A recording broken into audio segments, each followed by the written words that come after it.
Thanks for joining me again. I hope you have been listening to the other Facebook Lives that I've been doing about the Enneagram personalities and how to get along with them at Christmas time or in any time, but everything is highlighted in the holidays. There's a lot more expectations and stress and old issues, and also very happy gatherings and people who do want to get together and connect and share and have a good time. So today we're going to be talking about those sweet 9 peace seeker personalities. One perfectors, I haven't forgotten about you. I'm teaching this by the 3 centers of intelligence, and so Monday I'll be doing the 1 perfectors. For today, the peace seekers. Personality is formed in childhood by about the age of 7, research shows us. And in that period of time, a child looks out on his family of origin and decides that he needs to behave a certain way in order to get the most love and attention, or maybe not attention if it's negative coming from the family. And so for the peace seekers, they were the ones who tried to get everyone together to bring peace in the family. Maybe the family had a lot of conflict, or there was loud personalities or strong personalities. I've known some peace seekers who say, they feel like they're the forgotten child because they really don't want attention on themselves. They didn't want to draw attention themselves. Maybe any attention wouldn't have been good. So we develop these patterns when we are young children.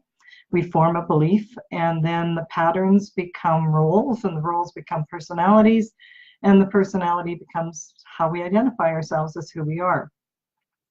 But with the Enneagram, it's been around since the 1700s, and it's unique in that it has a path of development.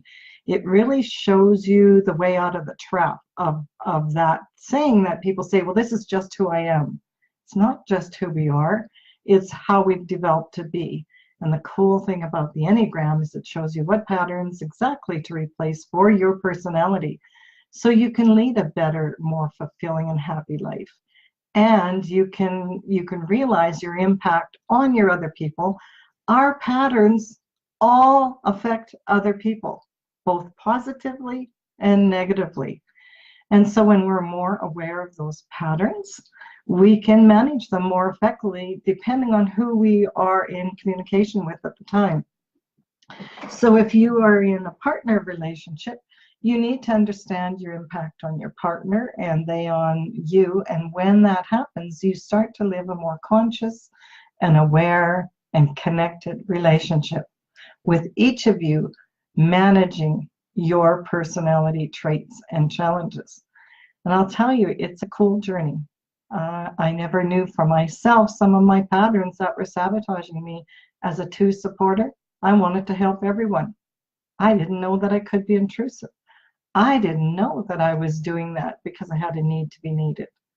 So for the 9 peace seekers, they live a life of wanting, not just wanting, but needing the peace and the harmony without conflict.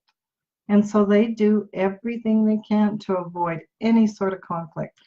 A lot of times that means not speaking up, not saying what they need or want, just going along. And, we all form these personalities and people think, well, they don't really want anything. If they don't speak up, I guess it doesn't matter to them. Some of the stronger personalities that can do that so easily, that's what they think. So sometimes 9 peace seekers can tend to get run over, or they feel they're being run over. What they really like is they like their routines. They don't like change much. They like their creature comforts. They really are an even keel personality type. And they're mellow and easygoing, and they let others do the leading, and they're not threatening or pushy. They're very likable. They're very nice, pleasing personalities. And that's their currency. We all learn our currency with our personality. And so when they're so nice, how do people hold them accountable? They're just so sweet. They're just so nice. Oh, they didn't do that, or they didn't keep their commitments, or we tend to let them off the hook a lot of times, which is not good for them or for us. They can be somewhat shy, especially in early childhood, or there's the sociable peace seekers as well, who are really outgoing. They generally have lots of people around them. They're very likable. One of their great gifts is that they see all points of view equally. They are wonderful negotiators because of this. They really, and that's how they bring peace and harmony. They're masters at, okay, gets this person to see this point of view and puts people together. That's one of their great gifts.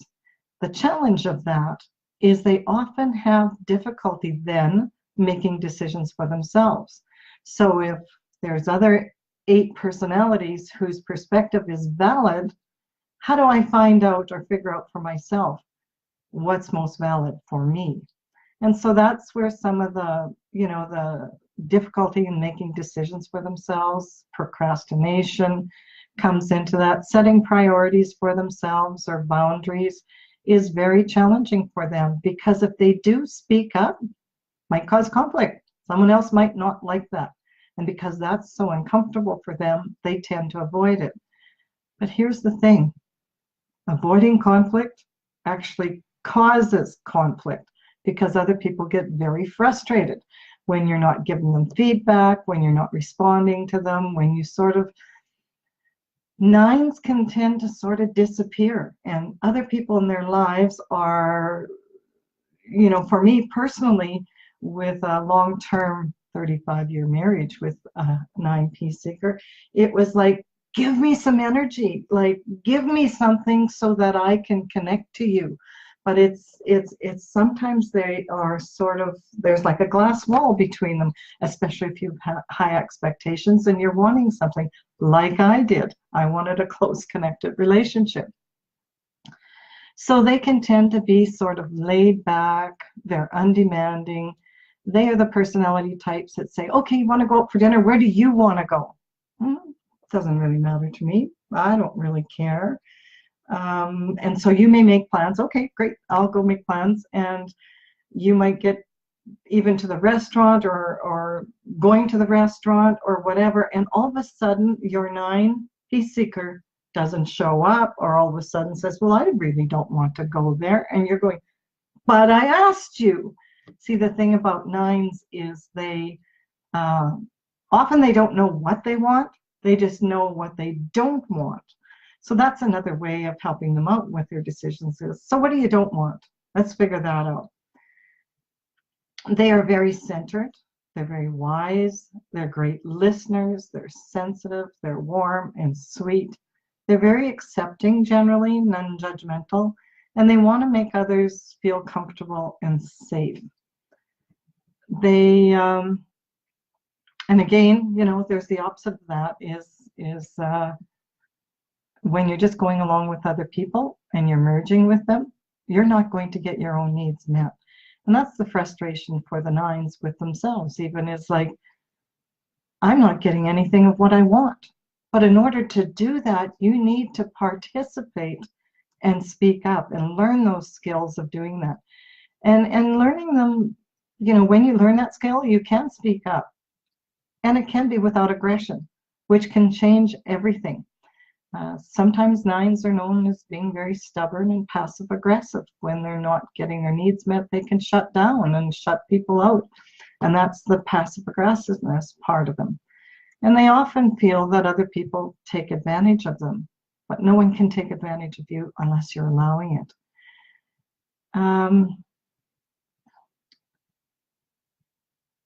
Realize, as I said, that not speaking up does cause conflict. So I talk about the path of development in the Enneagram, which is a very unique personality model. It's also a highly spiritual model if you want to take it to those of the higher ideals and the holy ideals of who you can become, the best person you can be. Why I love it so much is it gives me a picture, a description of words of how I can be the best person I can be. What are some of my behaviors that are challenging for other people? Why they're challenging for me? And then how I've been able to set about changing my perspective of life, my understanding of other people, how it's different from mine, and how juicy that is. Like, I'm fascinated with how other people live life and make their decisions and how they feel loved. And so for me, it's a really cool and juicy model. Some famous people, I generally tell you about those. Kevin Costner, Jennifer Aniston, Renee Zellweger, Susan Bullock, Morgan Freeman, President Obama, the Dalai Lama. Can you feel the energy of them? They're very peaceful, likable, even-keeled, not too excitable personalities. And that's the gift. When you figure out you can then grow. We don't stay the same. This is just who I am. That's not true. You're not the same person you were as a teenager. You're not the same person you are at 30, 40, 60, or 70. But as you grow, you got those 9 levels of the personality from very unhealthy to very healthy. And that's the cool thing. So in your gatherings, you may have to seek them out, ask for their opinions, but they're not going to like it if you put them in the limelight. They don't like to be a big light shone on them. So do it in a quiet way, welcome them, ask for their opinion. Their opinion matters. They may not be forthcoming, and it depends on their how much growth they've had. Really enjoy the peacefulness that they bring, how they can come up with these other points of view of other people to show you the other perspective of it. They're sweet and nice and likable, and so I hope you have a better perspective of the 9 Peacemaker. On Monday, I will be completing the 9 personalities with the 1 perfecter. The 8 asserter, 9 Peacemaker, and the 1 perfecter are in the body instinct centers of intelligence and how they tend to operate from those centers. So if you'd like, go to my website, eileenhead.com. There's lots of information on the Enneagram there, and the triads is what it's called, and personality descriptions. Check out my website. I've got lots of resources for you. You can get on a relationship call with me that's free. There's lots of information on different personalities. And I'm passionate because I struggled so long in a relationship. I'm passionate with helping other people. You don't have to struggle like I did. There are answers in couple dynamics, how they're similar, how they're differences, with awareness, how they can work out those differences, how you can grow to be the best person you can be. Lots of coaching options for you if you're single, knowing your relationship gifts and who's most compatible with you and how to recognize the 9 types. I want you to lead a life that's happier and healthier, and that you step in to the best person you can be. So please join me on Monday, and I'll complete the series with the 1 perfecter. Thanks for tuning in today.